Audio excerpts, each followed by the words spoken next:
We are starting the second half of the morning with the presentation of Professor Andrès Diaz Lantada from Universidad Politecnica de Madrid in Spain. Andrés is one of the founder of UBORA and is going to introduce to you the concept of open innovation and open source medical devices. So, welcome Andrés.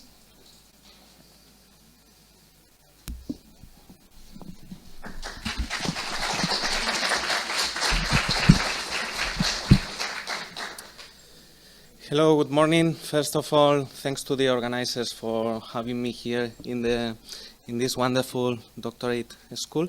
It's a pleasure to be here, and I hope you will enjoy my presentation on key enabling design and manufacturing technologies.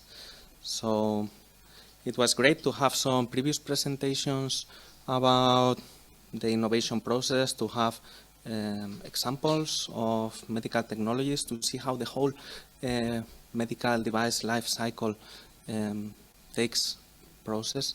Now I will try to contribute a bit with open innovation and open science, as Carmelo was introducing, and I will also go into some details about the UBORA infrastructure and present some case studies. So I don't know if the presentation is ready, but I hope you had a good coffee pause and opportunity to talk to your teammates, to your colleagues. So I must say that being in this sort of doctoral school is something very special from my point of view. Of course, things have changed in the last years,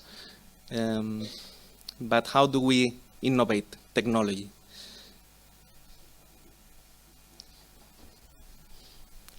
That's me, and that's the presentation. How do we innovate technology?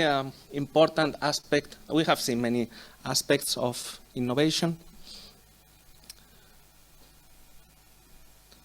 I would say that technologies are innovated through human interaction. That's very, very important and quite connected to the topic of open innovation that we will discuss now.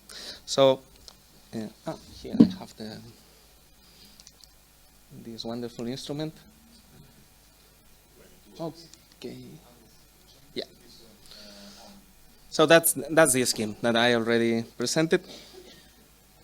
I took the definition from this new book from the European Commission. It's a nice resource. Complements the other presented previously. So in open innovation, the basic premise is that all active players, all possible stakeholders, all those interacting with the technology are made, interaction between them is promoted so that knowledge can circulate more freely.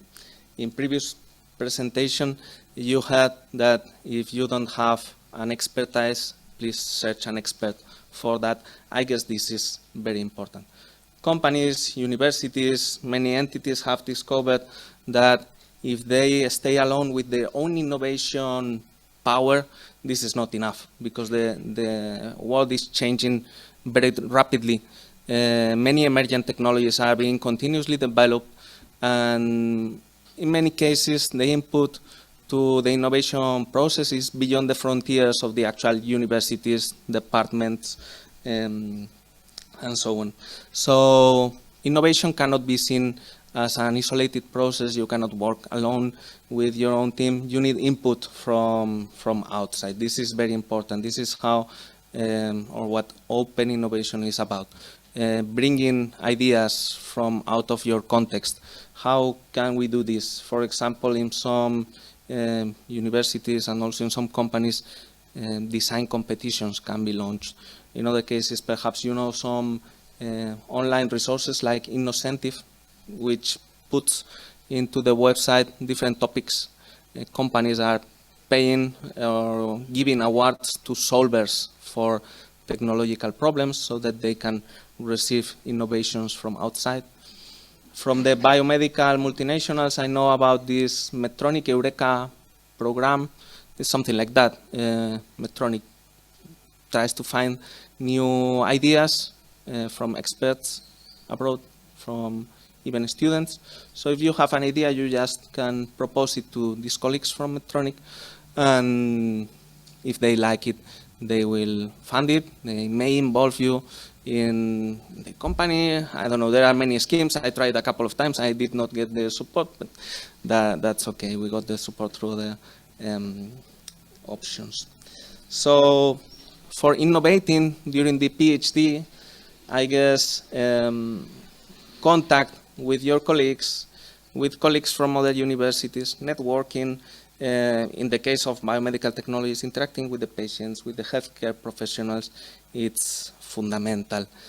Previously, more traditionally, at my age, when I was doing the PhD, there was this metaphor of the Lord of the Rings compared to the PhD journey. Have you heard that? So you have a brilliant student, Frodo, is represented, no? You are represented by Frodo.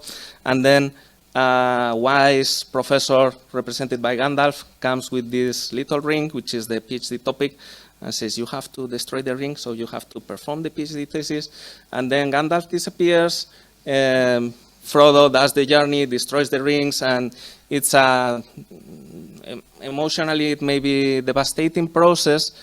I'm sure that if you are here, this is not the case. Because if you are here, it's because your professors have probably fostered or supported you coming here, sponsored, mentioned you about this wonderful school.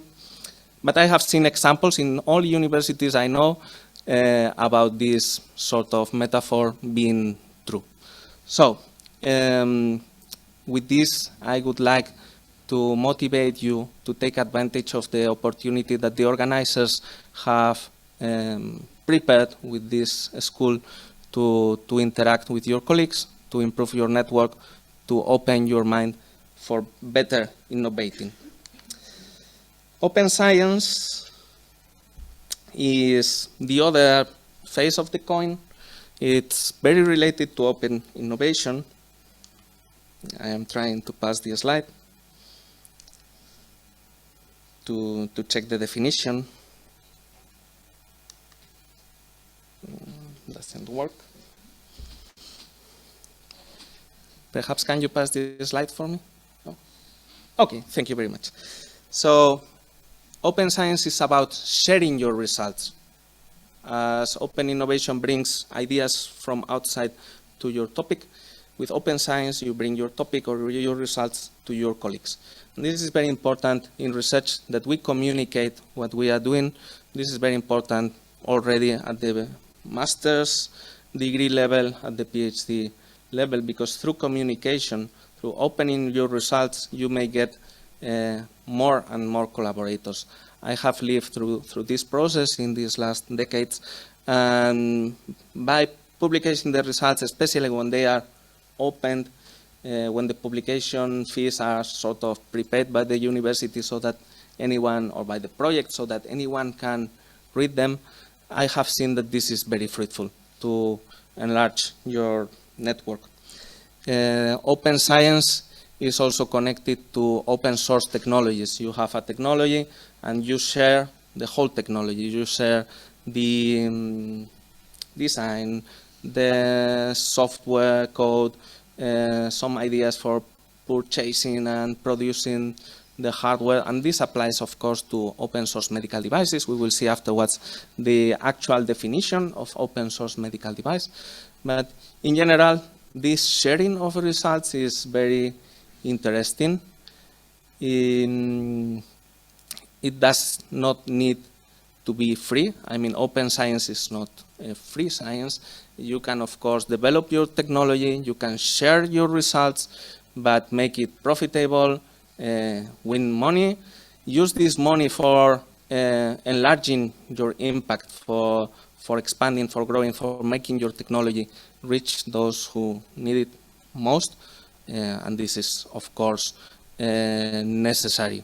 You cannot, as it was previously presented, you can innovate, but the innovation is useless if it doesn't reach the market in the end, because the market is the patients, hospitals, and to make it impactful, it must be scalable, so you have to generate positive cash flow, let's say.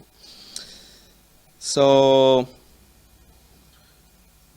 you can still protect your open source results, but in a different way as using the traditional patenting scheme. Perhaps some of you have already patented, the students of this school. You have some patents. So when you patent an invention, what do you receive?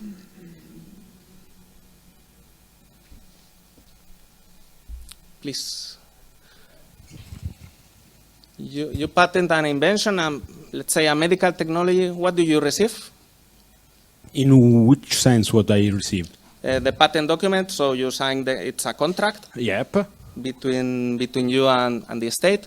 What do you receive? Yeah, but our patent are in charge of the university, because we work in the university, so it's the university that have the patent.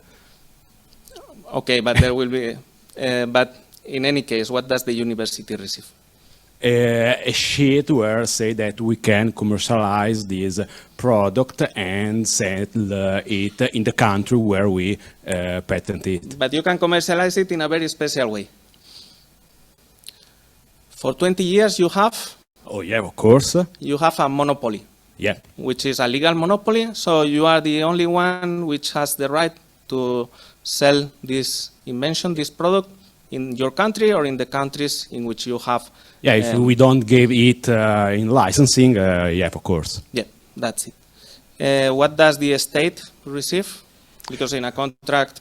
Yeah, for the moment we are in the Italy, Europe, and we're in extension in the States and Southeast Asia. Yep. So, and the technology you have is?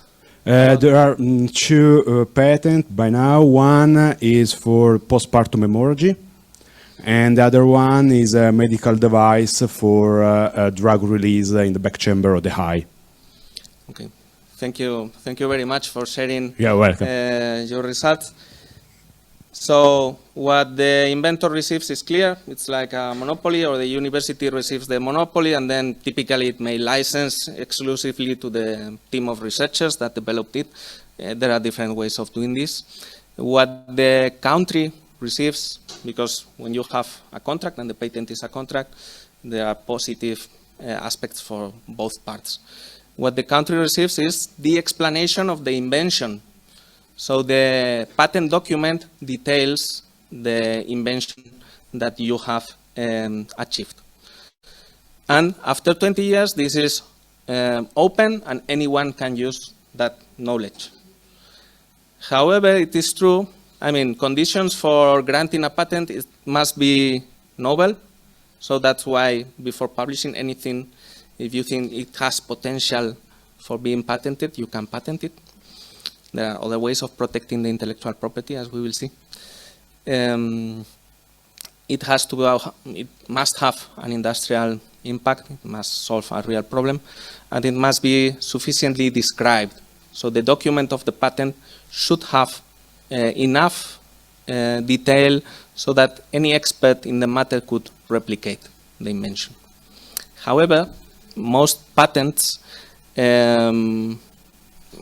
I would say it's not so easy to replicate the invention, because some details of the know-how, some specific components that may be critical for the final device may not have been listed in the patent document. So open source is different. Open source, in open source you provide also the whole documentation of the project that you are developing, so that it can be really replicated. In that case, you can still protect the intellectual property. We have seen these examples of using Creative Commons licenses, and in that case there are different options, but if you use this approach, people using the invention should cite the original developers. And this is also very nice when you go to the investors. Perhaps you can find an investor which is especially sensitive to this concept of open source technologies. And perhaps you can also say that through opening your idea, you will keep it alive because other people will be interacting with it. You will be creating a community of users around your technology, and you may incorporate their inputs to the design for improving it. So let's continue with the presentation.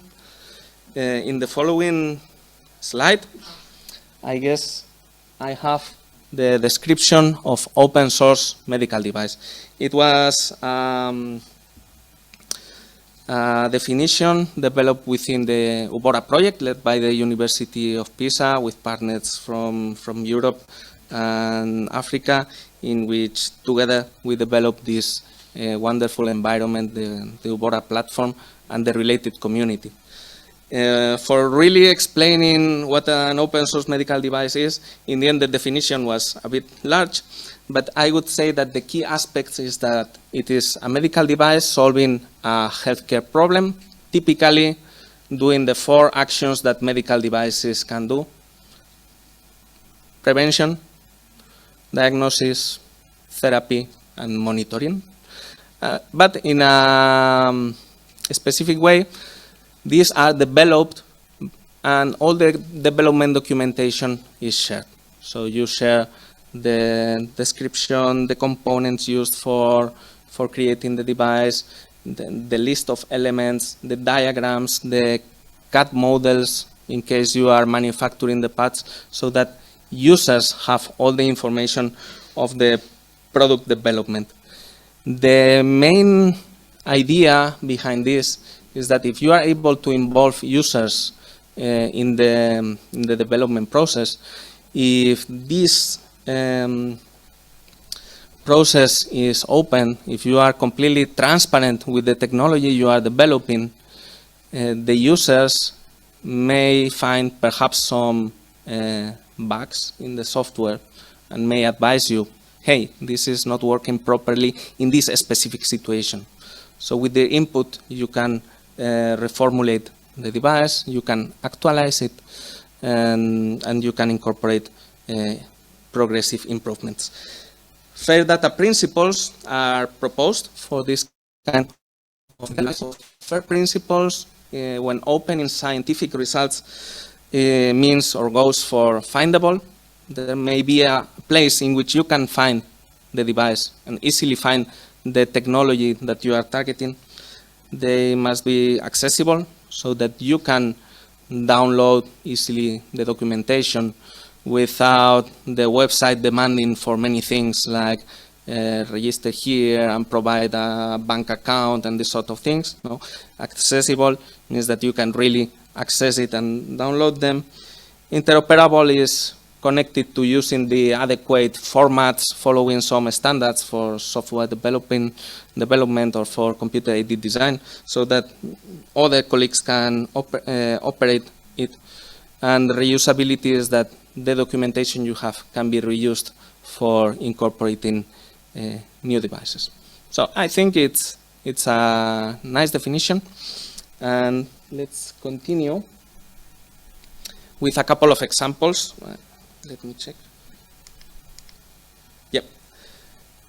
Now going into the enabling technologies for open source medical devices, I would say that the UBORA platform is the platform itself is an enabling technology for fostering the field of medical devices. It was presented yesterday by Professor De Maria. Today you will be using it today, tomorrow, these weeks. I hope you will find it useful.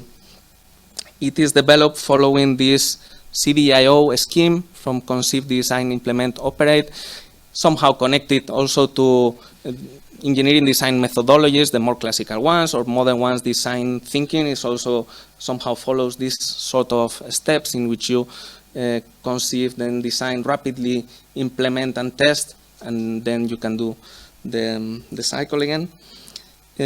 Here we added needs specification stage with a specific focus on risk assessment and standards identification. You have seen in the previous development examples that for complying with the European medical device regulation. Sometimes it's very useful to follow some standards. So in a way, the platform guides designers through this process and allows you to detect the standards for your devices, to classify it, and to obtain very valuable information that previously in many cases was done by hiring a consultant for medical devices. Now this service, the platform provides in a way this service for free. And then through the platform you can share your device. So starting with the medical need identification. Yeah. Sorry, because sometimes I see myself in the screen and this makes me dicey. So starting with the needs specification, probably you are already interacting with your teams and starting to detect a medical need and perhaps to specify it. Is this the case? Yesterday you had opportunity to interact with your team partners and perhaps you presented yourself. Did you present to your colleagues? You gave me your name, perhaps you said, I studied a bachelor in biomedical engineering, I studied a master's degree in biomedical engineering, I am doing a PhD thesis in biomedical engineering. And then the second student said, I studied a bachelor's degree in biomedical engineering, and then I did a master's degree in biomedical engineering, and now I am doing a PhD degree in biomedical engineering. Come on, this is boring, and we can do better perhaps. So I am Andrés, fascinated by science fiction literature. I like cooking in my free time, and when I was a child I used to play the piano. I like it Bach and Mozart, but now I am trying to learn electric guitar, playing Metallica and Red Hot Chili Peppers. So through this, you will get to know better your team partners. You will get into a better environment for active collaboration. After this, the introduction, so that you see that you have shared shared hobbies, perhaps, then you go into the topic of your PhD thesis. So I am studying biomaterials, tissue engineering, and I am trying to additively manufacture artificial meniscus. And then another colleague says, oh, I am doing tissue engineering but for shoulder. And the other colleague says, oh, but I am developing a sensor which is able to analyze pressures. And through this, I think that you can generate or reach some product ideas. Of course, you can reach to a specific medical needs through a study. Study is fundamental. This is something we all know. You can study, review the publications, check the World Health Organization documents saying which technologies are very appropriate. You can interact, of course, with the patients and doctors. Perhaps today, or in these days, we don't have this possibility, but you are already seeing many case studies of medical technologies, and perhaps this generates you, this spark some sympathy feeling, and you say, oh, let's try to do something connected to malaria, seeing the great presentation from yesterday, perhaps. And then within the team, you should, I think, just put together your interests and find a common topic, medical need related to a technology in which you can progress. This would be my suggestion. Of course, afterwards you will have more time for teamwork. Let's present some case studies using UBORA. I have lost the screen, so I will do as my colleague previously. So I selected a couple of examples.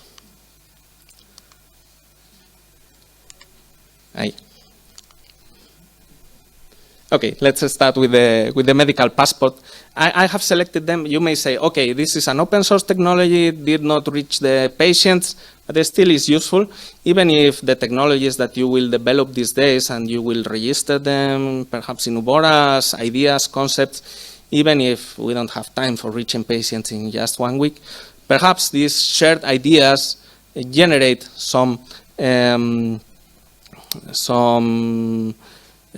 interest by colleagues from the network, and other people can use things that perhaps you discarded or you are not going to keep on working on them. And in any cases, many of the shared technologies, we are using them for educational purposes. This is an example. This was a master thesis of a student at UPM. She developed a medical passport before the pandemic. She checked that some health applications in our mobile phones are not enough. They don't really are not really useful for checking if you have some health conditions or if you are taking some drugs and so on. She said, what happens if someone has an accident in a country in which they don't know the language, or perhaps they cannot communicate with the patient? So she said, let's have an application which is read by the healthcare professionals in their own languages. So although she developed everything in English and Spanish, she made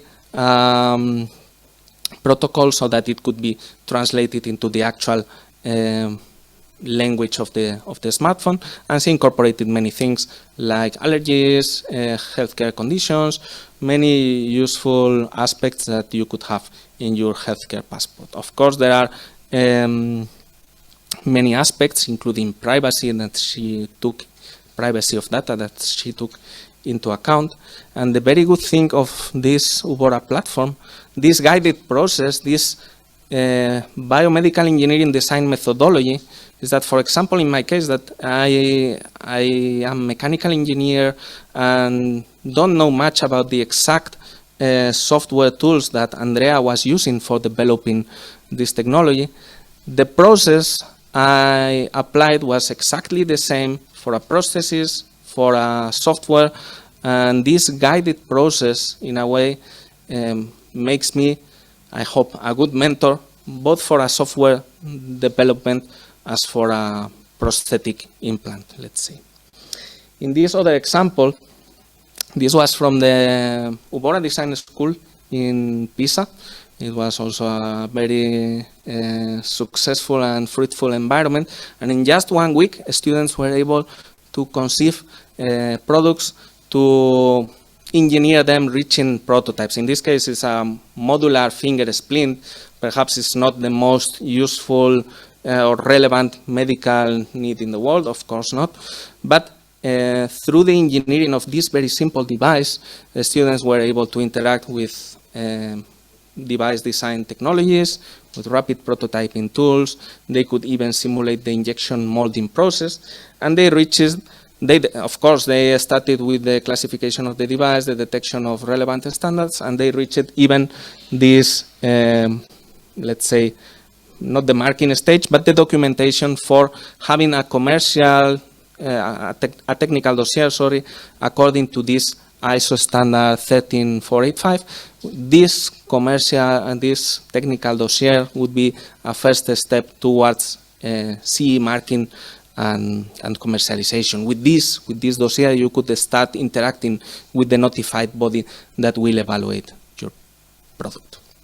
So these are a couple of examples from using UBORA, and now we go into other case studies in which open design resources, open software resources, affordable manufacturing technologies were also used.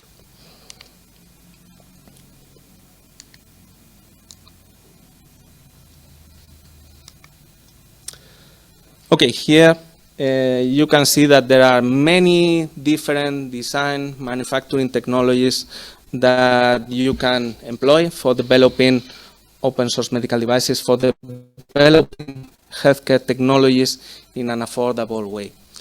So there are many open source, both hardware and software, available for obtaining medical images connected to personalizing the designs to the actual body of a patient. Open source software for manipulating these medical images, open source or open access. Open source, you have access to the source code of the software and you can incorporate some additions. Open access, at least it's usable for free, let's say. There are open source or open access simulation tools also computer-aided manufacturing technologies. And the whole UBORA platform, this key enabling technology, is also open source and open access. It can be used by all of you, but the code is also available so that it can be replicated or progressively improved. Regarding prototyping, there are, of course, many different rapid prototyping, rapid tooling technologies. We will see some examples here, but this makers movement started also in parallel to the development of open source hardware, also known as these 3D printers, some of them documented in a way that anyone can replicate them. So this is also important. But for having massive impact, sometimes these rapid prototyping technologies are not enough. They have some advantages, but sometimes you have to resort to other massive production technologies. For example, if you want hundreds of thousands of replicas of a medical device, are you printing them?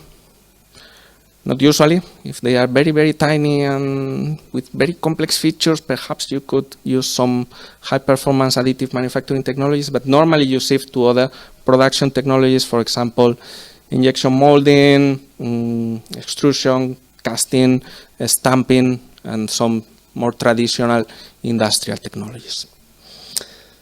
So it's important to understand the difference between prototypes and products. I think the last case study that we will see will go in deep into this comparison. You can check the chapter tables for the specific list of resources. It's useless to say, okay, these are the open source CAD modeling tools that you can use. The list is already in the book. So let's go into some examples. How, for example, for me, it was very important to count with an open source software for manipulating medical images. This is a very particular example. This is a recent research study that I was performing last summer in a stay in the Karlsruhe Institute of Technology. They have wonderful facilities there for magnetic resonance microscopy. So one of the studies we were doing was trying to compare if magnetic resonance microscopy for evaluating materials, for checking the three-dimensional aspect of a biomaterial, let's say, is enough, precise or not. And here we were using it for checking the features of 3D printed scaffolds for tissue engineering. So you can see here the CAD models and some scaffolds there. In this case, printed using a simple fused deposition modeling printer, which could be open hardware as well, and using LA filament. And here we have a couple of examples of these two. Well, not exactly these two ones, because you see this one has 4 lines, which must be that one, I think. And these two scaffolds. No? So you have here the typical medical images. You see the cuts, no? And here it is just a representation of 3 of them, but typically you obtain like a bunch of images which can be set using a standard, which is DICOM standard, Digital Communications in Medicine. Typically this is used at hospitals for magnetic resonance, for computed tomography, but it can be also used for personalizing the design of medical devices. There is a specific software which is called Slicer 3D. With this software, you can select from the medical images the part that the range of density or the range of Hounsfield scale that you like most, and you can segment, let's say, you can select the bone, you can select the muscle, or in this case, you can select the solid polymer and reconstruct it in 3D to check the mismatches between the computer-aided design and the printed part. We were able to see that this micro-computed micro resonance imaging gave us enough level of detail for seeing manufacturing problems of the technology, because we were using a very low-cost additive manufacturing technology. The same scheme, the same software, this slicer, can be applied for supporting healthcare practice in hospitals, and This is the second case study. It's connected to the sacrum agenesia or agenesis.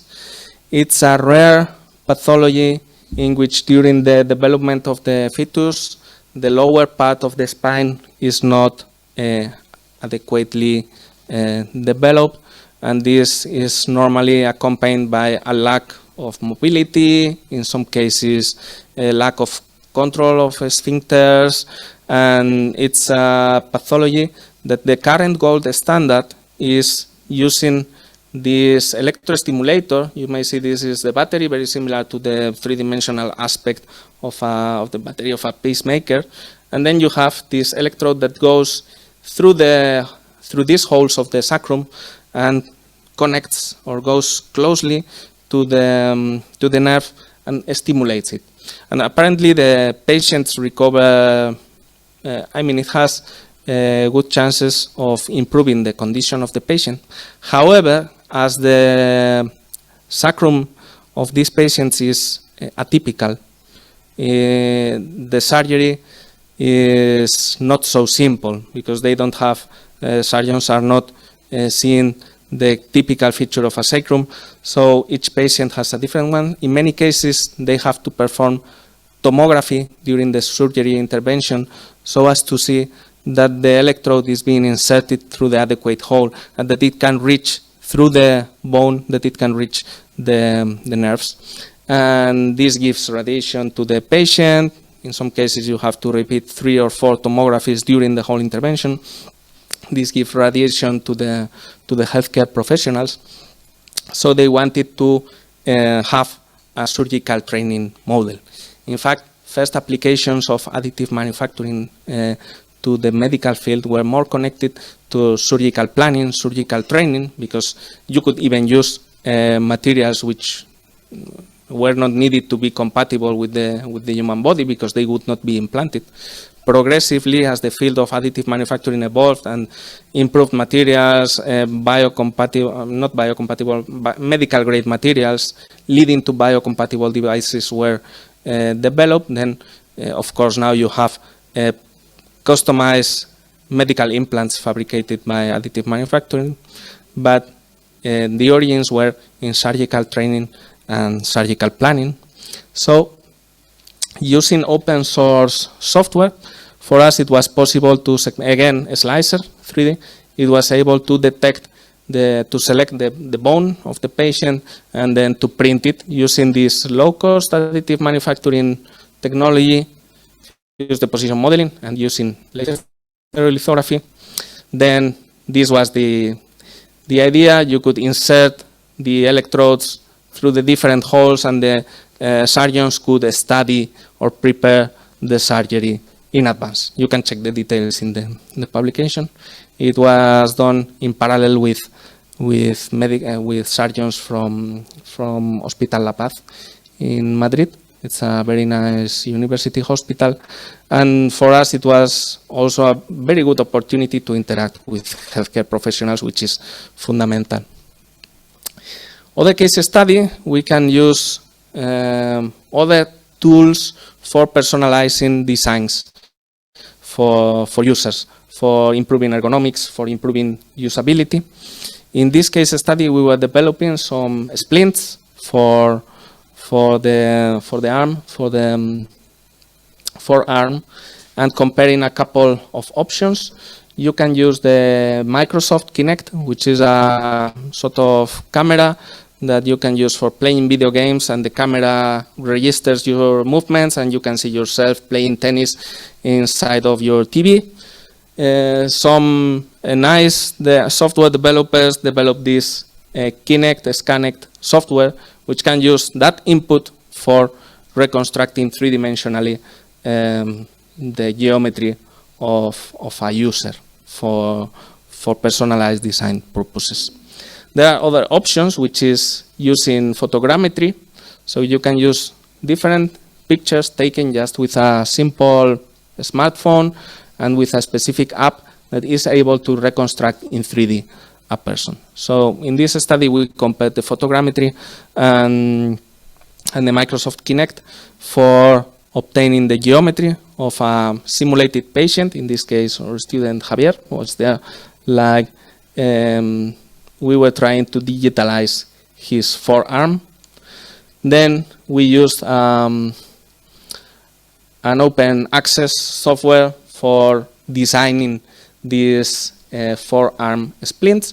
It's very simple. Once you have the three-dimensional geometry, then you can just create parallel planes, and merging the curves generated, you can reach the personalized splint. So after doing some design details and so on, we reach the printable object, which can be seen here, and with a very simple fixing option. It was apparently quite comfortable and perhaps an alternative to the traditional plasters that once you put them, in some cases they are not so perfect, and then you have to replace them and so on. Another option would be to use, instead of 3D printing, use 4D printing. So you could print this splint in a planar fashion, as in this case. You can print in a planar fashion. It's more rapid, you don't have supports, then you avoid some post-processes. So you print this sheet of polymer adequately designed to consider how it will afterwards fit to the patient. And then by increasing the temperature, bringing this polymer beyond its glass transition, it becomes more flexible, so it can be adapted surrounding the wrist of the actual patient, in this case simulated patient, Rodrigo, a PhD student in our team, that was also an UBORian, a member of this wonderful UBORA community, in which we have already more than 1,200 colleagues. So this is for enhanced ergonomics, for personalized fit. We can go a step forward. This is myself, and it's a very nice open access tool which is called FaceGen. It's for creating devices that interact with your face. So just with 3 photos of your front and your laterals, a very simple process guides you selecting some specific regions of your face just by clicking with the mouse, and then this can be reconstructed. I guess the premium version, you can also incorporate the hair, but in my case it was the same because we were focusing on this part of the face. We tested it with many colleagues, and in this case it's another person, as you can see, but here is the mesh mixer with which you can correct the meshes for improving STL files that are afterwards used for printing. And according to the STL file, you can also design more than a protective mask. In this case, this first design was more like a mask for the Carnival of Venice, but afterwards we were printing some prototypes and improving it for usability, improving its safety. Here you can see that if it is a protective mask for safe sport practice, so for example, a football player which has got a broken nose, the team wants them to rapidly return to competition, but if they suffer another punch in their nose, it will break again.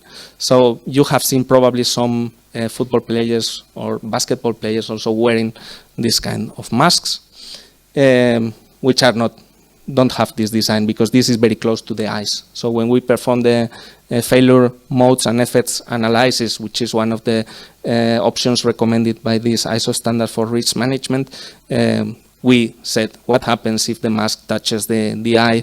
So we liberated it a bit. And this is some of the final results. Here we are. These were printed in the first UBORA school of Nairobi. And here you can see that the opening of the eyes is larger. Of course, this is just a proof of concept. This is a rapid prototype printed in PLA. It is breakable. I mean, if I give this, imagine I were an athlete, a professional football player, I use this mask and I receive a punch, it will break. So rapid prototyping, sometimes it's very useful for reaching a first concept with which you can test the ergonomics or the aesthetic appearance, or you can perform progressive improvements. But in this case, we needed better materials, for example, composites. In this case, we developed an alternative procedure for developing this using carbon fiber. For this, starting from the design of the protective mask, we copied this part of the face for having it also personalized, and what we did was preparing this sort of molds. The molds were printed and they were completely hollow, or almost completely hollow. What we did afterwards is we filled them with plaster so that we have a rigid mold which can withstand the pressure in an autoclaving unit for autoclaving composites. Afterwards, up on here, you can laminate the different carbon fibers, the different sheets of carbon fiber, and then after autoclaving, you get something like this, which can be finally polished and improved for the final user, but in a high-performance material. So in this case, we are connecting, instead of rapid prototyping of a conceptual device, we are using rapid tooling. This would be a rapidly obtained tool to fabricate a part or manufacture a component, a final component, using a high-performance material. So this is also an option. It's quite affordable and can be applied in many settings. Well, let's go to another case study of a real product reaching users. Here you can see the Andean mountains. How did we reach to this medical need? A company from Chile, they got a funding from the Chilean government to develop a microsystem for point-of-care testing of urine infections. Apparently, in Andean mountains, in remote regions there, sometimes they don't have access to the gold standard diagnostic tools, and rapidly, a urine infection is nasty, and rapidly some doctors give wide spectrum antibiotics, which has generated in some cases in the primary care units, because sometimes they cannot send there is not enough time for sending the sample to the closest gold standard laboratory, let's say, and receiving back the diagnosis. It would take perhaps 4 days, 3 days. In this case, in many cases, doctors just give the high spectrum antibiotic. This apparently has generated some antibiotic resistances in Andean mountains.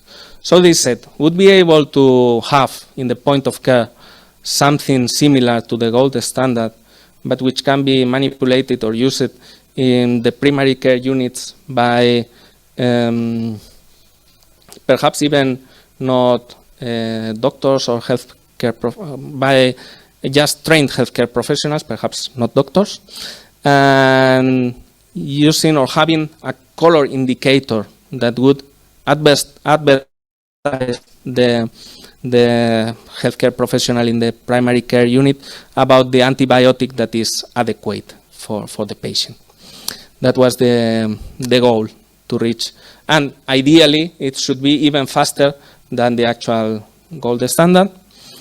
And it should be like, it has many of the assured principles that yesterday you heard in the presentations for point-of-care testing devices. So the idea, this is let's say like the second design iteration, because in the very beginning it should be a microsystem, because that's what the project proposal said. The project proposal that these colleagues from Chile prepared, they came to us. We designed a microsystem. So the microsystem acted through capillary action. It was very useful, technically beautiful. But when we got interacting with the doctors and they took the microsystem first, which was like a little coin, first thing that happened was that the microsystem fell down, they lost it, and they said, oh, I cannot manipulate this rightly. So this means that medical technologies should be co-created with the final users from the very beginning. So this is something we learned by our own failure, and afterwards, when we involved the doctors into the process, we prepared a better design. So this meant that we increased the size. These wells, finally, they had a very similar size to the original geometry. These are circular. This has some design aspects. This part is planar because here we have the control, and here we have the 8 or 9 antibiotics in the final configuration. And this is a multi-pipette for taking the sample and putting it homogeneously in the different wells. When the product was manufactured, like this, we used for this injection molding, because only for the medical trials, we had to do like 500 trials in one hospital in Madrid, 500 trials in one hospital in Valencia, and 500 trials in another hospital in Chile. So in the end, when you are talking about thousands of parts, and for the final commercial device, hundreds of thousands, then you go into injection molding in this case, necessarily. So there are some aspects of design for injection molding, but here you can see a mold with a couple of cavities that help you obtain these parts. And this more complex mold, because this has an undercut here, so the mold should open in a diagonally so as to liberate the part. But this is the object. When the doctors took it in their hands, they say, okay, this is a real product because it has weight. Something that from an engineering perspective, you are normally like trying to design to minimize weight, to obtain, in some cases, if we are in microsystems technology, you want everything miniaturized. But for the doctors, this gave a feeling of quality, the fact that the device was larger. So it's something that gave us many things to think about. So each of the wells incorporates nutrients for the pathogens, incorporates a different antibiotic, the most common ones, the most common 8 ones. It incorporates a chromophore, so that when the bacteria eat the nutrients, they also eat the chromophore processes, and the well changes in color. And this is a result from this is the commercial product, and this is a result from the testing. So you can see that in this case the control means that there is infection, so here you have the change of color in both cases. And here you can see a change of color with antibiotics number 1, 2, and 7. This means that these 3 antibiotics, the pathogen is there, is eating the nutrients and promoting the color change. So for the primary care unit, it's very simple to say, okay, these 4 antibiotics and this 5th one are useful. In this other case, first, number 2, number 5, number 6, and number 8 would be the useful ones. So just with a simple color change, and this is in just 8 hours as compared to a more traditional procedure, which would be 12 to 24 hours. And considering that in this case, if we are in the Andean mountains, perhaps it does not reach the testing center in 3 or 4 days. It was published, the validation before there you have the details about the specificity and about the quality of the measurement for the different antibiotics and so on. But it was like a quite successful product development. What we learned mostly in this process is that we have to interact with our partners. We have to continuously talk to the final users, to the lab technician, to the medical doctor, to involve them from the very beginning. And in the end, this is for remote regions. I would like to analyze also what we understand for remote regions, because, okay, we think about remote, low resource settings, and perhaps we think, I don't know, the steppes of Mongolia, or in this case, the Andean mountains, or remote regions in Greenland. Let's take the example of Madrid, my city, capital city of Spain. previous capital city of an empire of, how many? 20 million square kilometers, no, 20,000 square kilometers. So a very relevant city, let's say.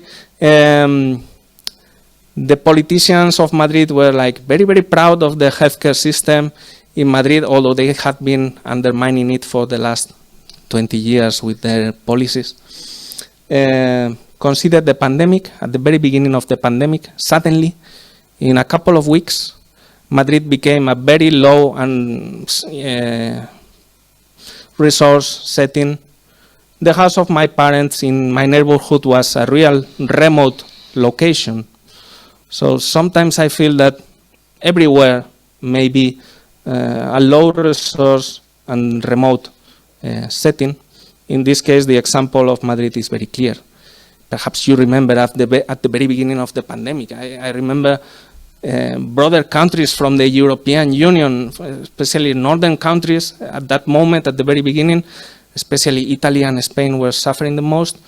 Northern countries were in some cases stealing the masks that were bought by Spain, and they could not reach our users. So if we design following open source principles, if we make our designs available through this kind of environments, co-creation environments like UBORA, perhaps some of these technologies may be manufactured in the point of care. It is not, okay, it is not the present, it perhaps the future.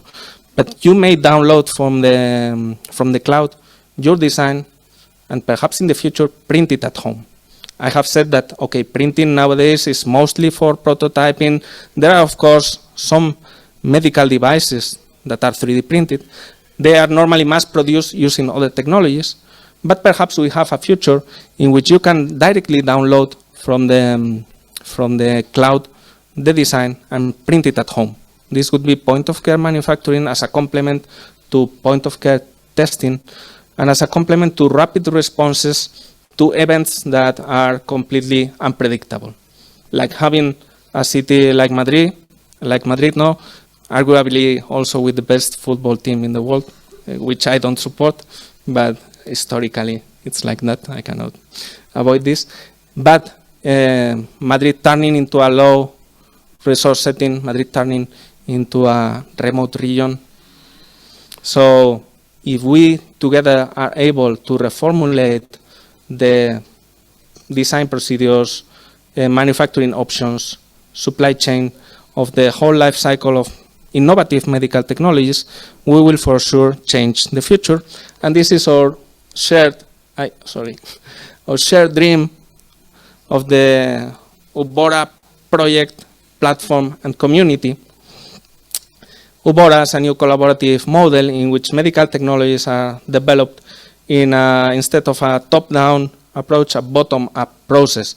So through open innovation, the ideas come from the users, from the patients, from the healthcare professionals, and a community of engineers of all kinds, including, of course, biomedical engineers, are there for co-creating technologies with the final users, with the healthcare professionals. Through worldwide cooperation, as we have here, this is something I am really happy to be part of this school. Following biomedical engineering education for all principles, so all these sort of materials that we are developing in these kind of schools are now open so that anyone can download them. Perhaps these teaching materials help to implement new biomedical engineering programs in other countries. Many of the materials have helped me to improve my lessons in Madrid, as I hope some of the materials are helping other universities to improve what they teach in their universities. So these will be open source solutions. I don't know, for free it's too much of a dream, but affordable solutions. Of course, the platform is always open to suggestions and proposals. And we have some challenges, including the sustainable growth of UBORA. For making it sustainable, we have to increase the network. And I hope you help us with increasing this network. and we have to update some regulations, deal with some issues about privacy, traceability, what happens, okay, we share the design, then someone comes, improves the design, how we trace these design changes, these are some challenges. Also, security in these infrastructures has to be taken into account, and the ethics in the co-creation. But I think we have some shared principles, some common values, and it's a pleasure to present these examples to you. UBORA is much more than a Wikipedia of medical devices, as you will see.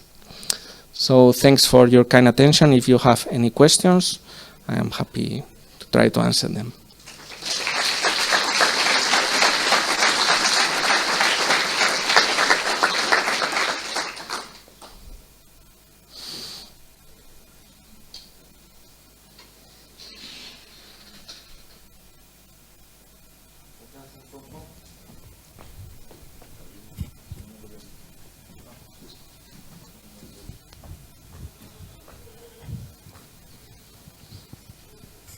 Yeah, sorry. Please, I just need a clarification on, for example, if there's a design online and you download it, how does the designer benefit? Because, I mean, in terms of the recompense, if it's free, then what benefit do I have in the whole process?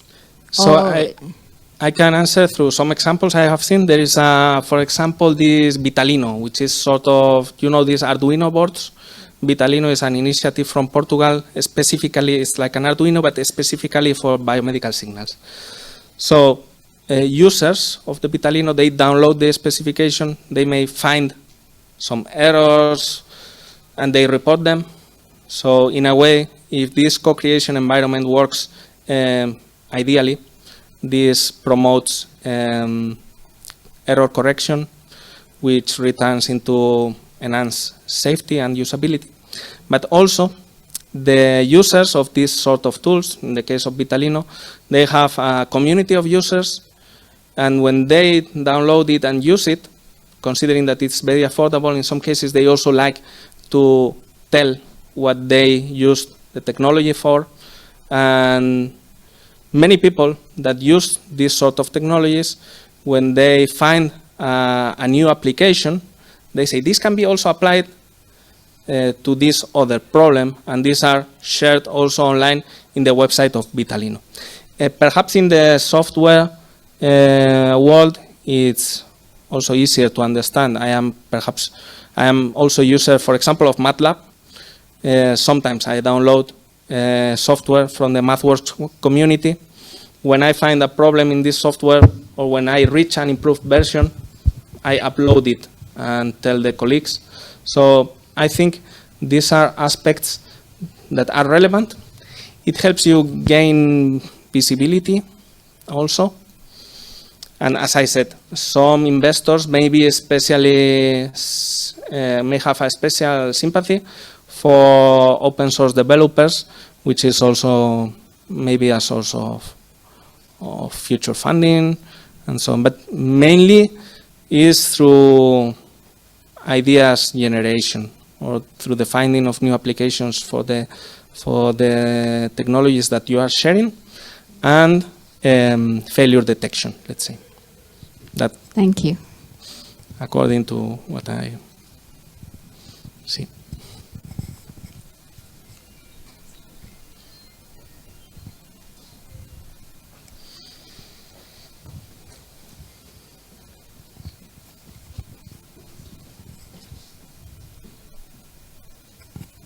Thank you. I have a question not about UBORA, but about one of the products that you presented, specifically the one for the antibiograms for urine examination. No, but the question is general about devices of this type that in some way replace the laboratory, the test in the laboratory, no? I remember that there was a medical device that called AcuCheck. I don't know if you know it. That is for measuring INR in patients under anticoagulation treatment. It was particularly useful some years ago with the past generation of anticoagulants that needed that measure every 15 days. But, for example, in Italy, the company didn't succeed in introducing this device because of, let's call it the lobby of the private laboratories. So the question is, did you encounter such a resistance? Thank you for the... Maybe this product is not a competitor in very rural zones when the patient maybe, if they do not have this device, maybe they do not go to the lab because it is too far. But once the product is spread also in the cities, so it may become a real competitors. Yeah, I completely see the point. In this case, we accompany this startup company in the design and manufacturing process and in the planning of the medical of the product validation together with the doctors of the different hospitals, and then they were the ones commercializing it and trying to expand. From what I learned working with them, this was not the actual competitor for any product, because at that moment the problem they encountered is that the doctor or the primary care unit cannot diagnose it, so they just give the antibiotic. So they say better a product with which I can reach a diagnose than the gold standard in the remote lab. So this was more for rural areas, while other cities, this could not be introduced in the cities probably. They were trying to expand with some agreements and some projects together with Mongolia and Mozambique and Colombia. I think were the three target countries apart from Chile that they are now considering, but always for rural and very remote areas, I think.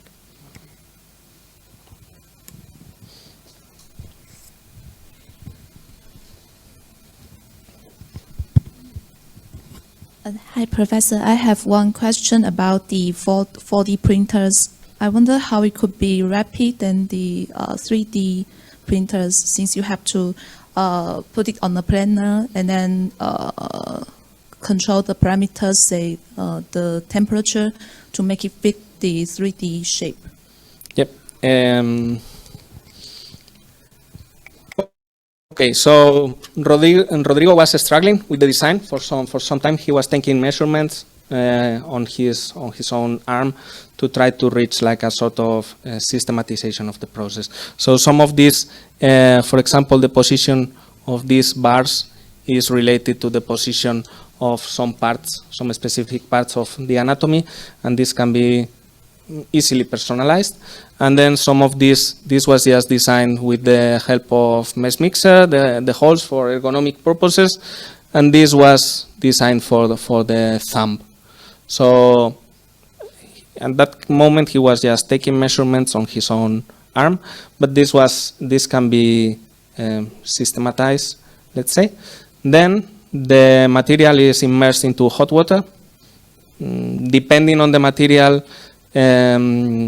you can have a shape change around 45 degrees, for example.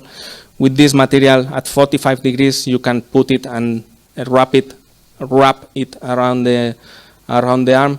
In this case, the glass transition of the PLA that we were using was like 60 degrees, but Rodrigo is a very brave guy. And before letting him test that, I tested it myself with another device, and we were brave enough to, for this experiment. But of course, for the final device, it can be heated into water easily. 40-45 degrees, it becomes softer, and it can be adapted in a personalized way. Okay, thank you. Thank you. I think we can close this session. Thank you, And Andrés. Thank you for your thank you.